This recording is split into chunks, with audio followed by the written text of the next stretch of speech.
everybody. Good morning. Thanks for coming out on this super cold day. I'm here to talk about Surreal, and before I dive in, I'm going to admit something. This was a little difficult, for no other reason than I kind of live in the surreal. I live in metaphors. I experience life through colors and shapes. Anybody here familiar with synesthesia?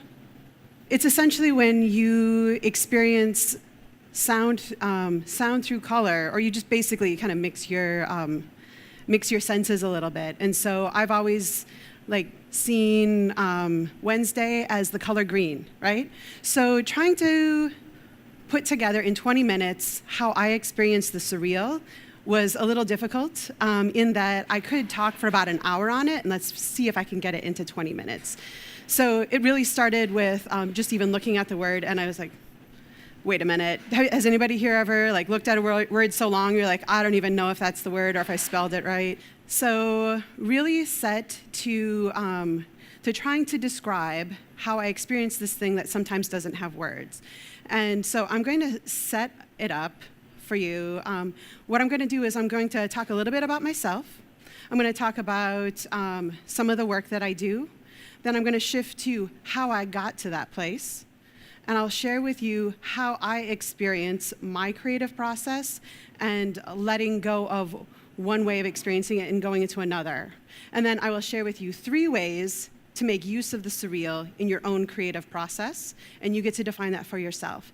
So this is my studio. This photo is actually taken by Morgan Schleif, and I love it because I feel like it represents who I am and the things that are important to me.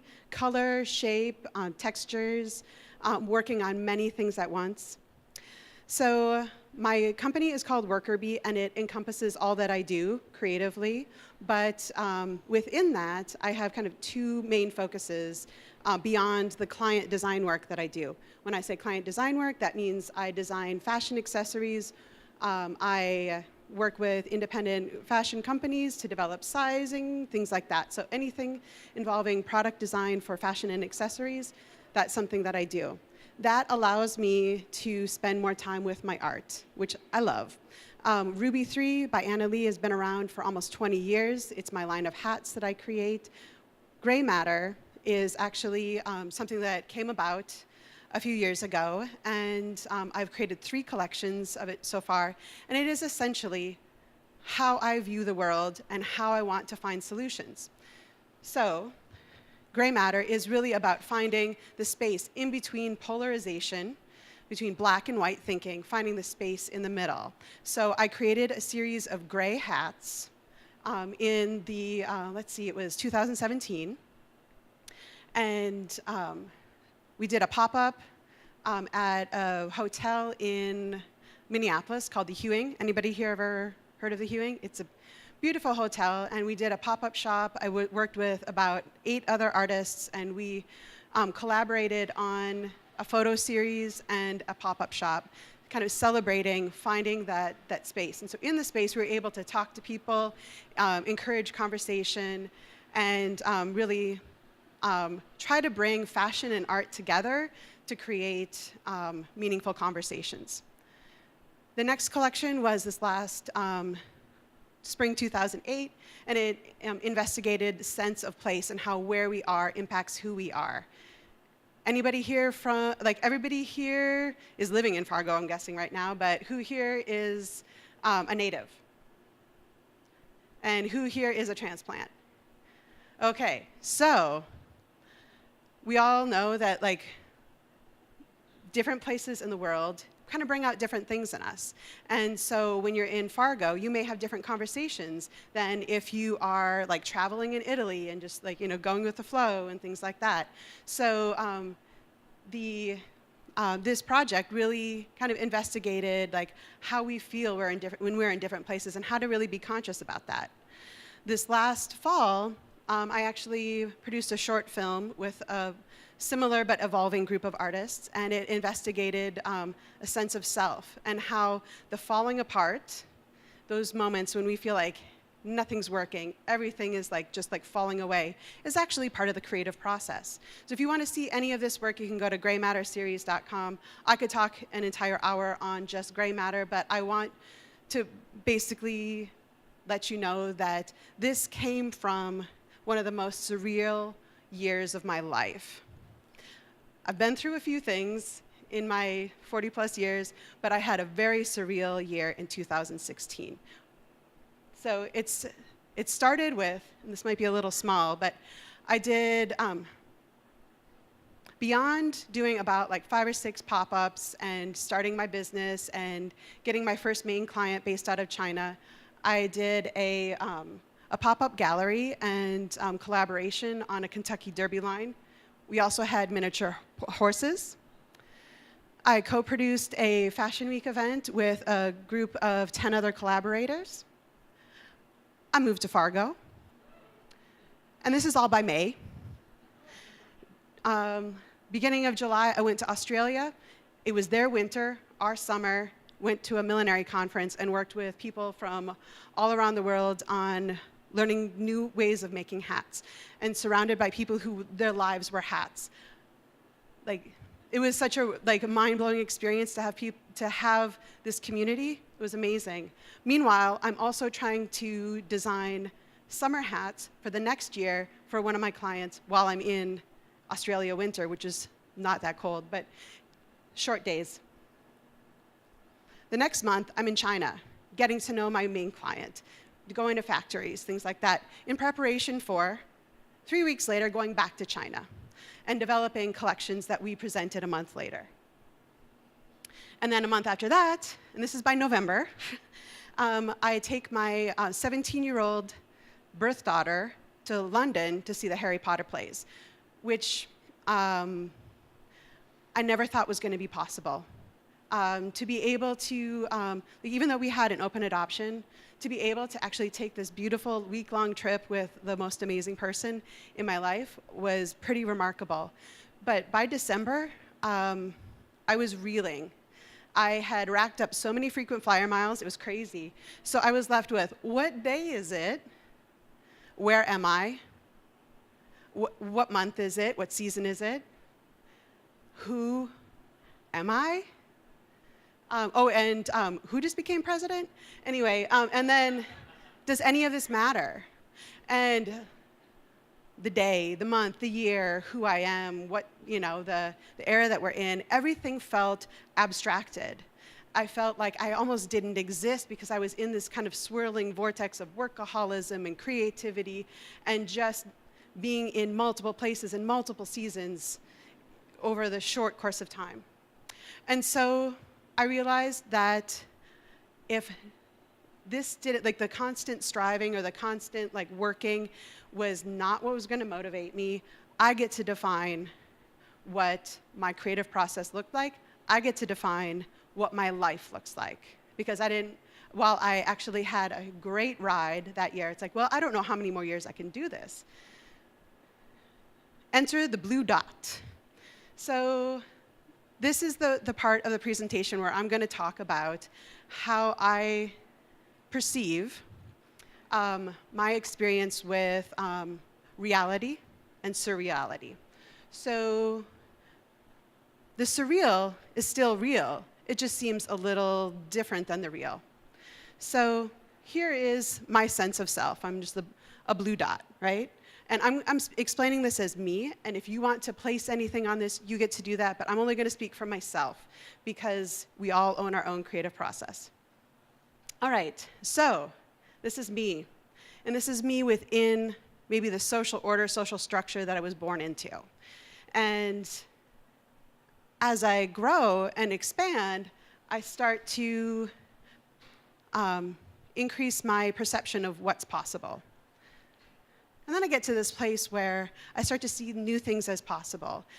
But this area right here is where we often feel like we're not understood.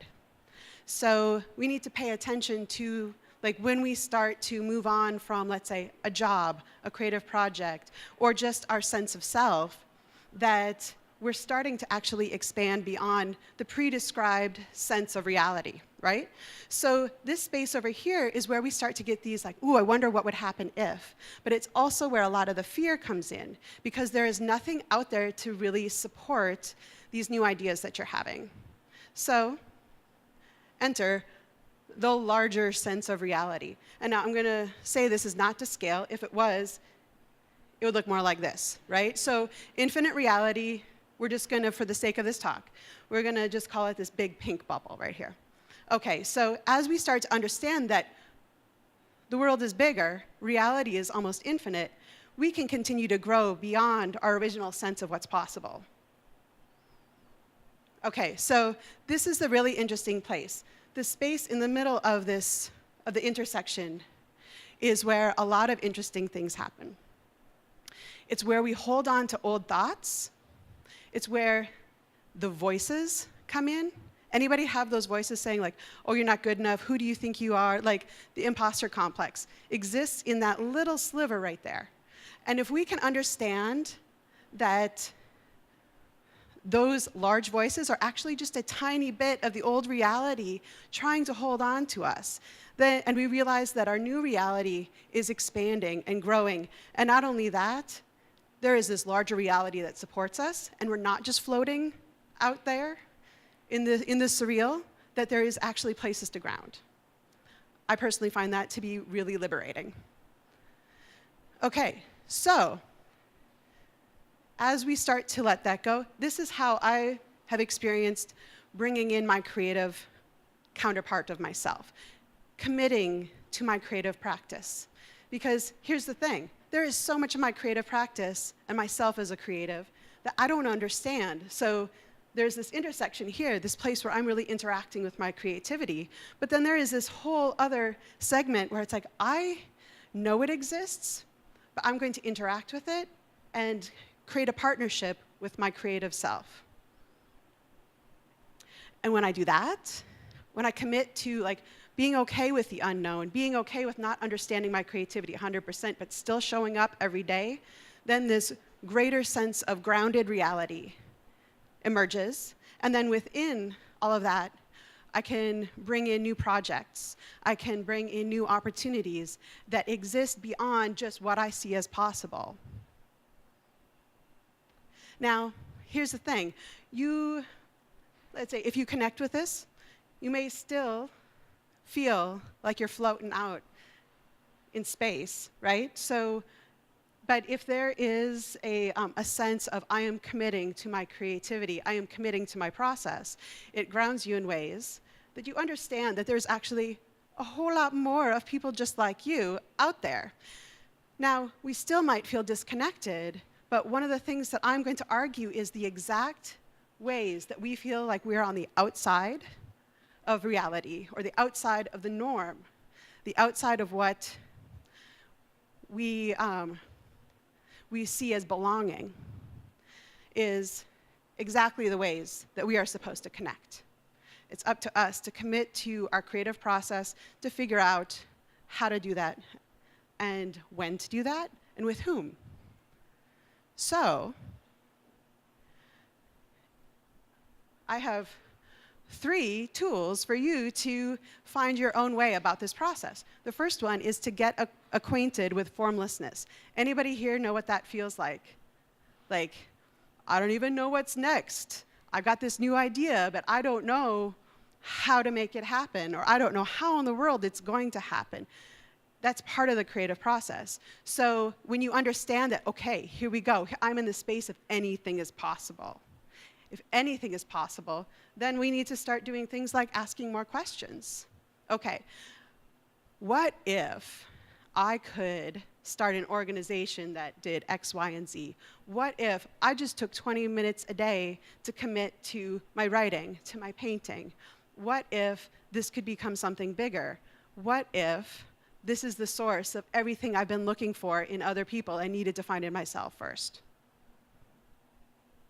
Next, and third, is seek and cultivate connection. And not just like, hey, how's it going? We can start there, but meaningful connection. And I think anybody who's creative understands the need for that deep, meaningful connection. The friends that you can throw an idea out to and they say, oh my goodness, I can't wait to see what you do with that, right?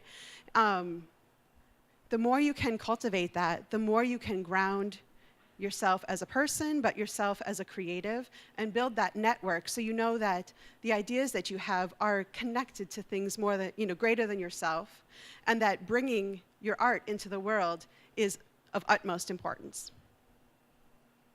So a little something that has been coming out of my questioning and holding space and seeking connection has been this idea that I have something more to offer than just like creative coaching. In some of my sessions, I started doing intuitive readings, which really surprised me. I was ready for it because I've actually trained in the healing and intuitive arts for over a decade, but I always wanted to keep it separate from my art. But as I was doing these coaching sessions, I started doodling in ways that I had doodled since I was a kid. But it all of a sudden became words, it became shapes, it became messages for people. And had I not been in the space of like, how else can I serve other creatives in my life? How else can I use my art to help people understand themselves? It actually took a long time to get to this place where I felt comfortable enough to share it with people. You're actually the first people. It's not even on my website or anything like that. I don't even know what I'm going to call it yet. Artistic inspiration and shapes and what things are come to me before words come to me, which is why putting this presentation together was actually pretty challenging, because I know what it feels like. I know what's coming out, but getting the words is always kind of the last part. So essentially, what I'm getting ready to launch in my business is kind of like intuitive creative portraits. It's the best way I can describe it. And helping people understand what are their creative blocks and what are creative and intuitive ways that they can work with them. So had I not committed to being in the space of the surreal and the unknown, I would have never connected to this part of myself that has been cultivated and existing for years. So that is my presentation on the surreal. I thank you. And I hope it's inspired you a bit to find new avenues for your own work.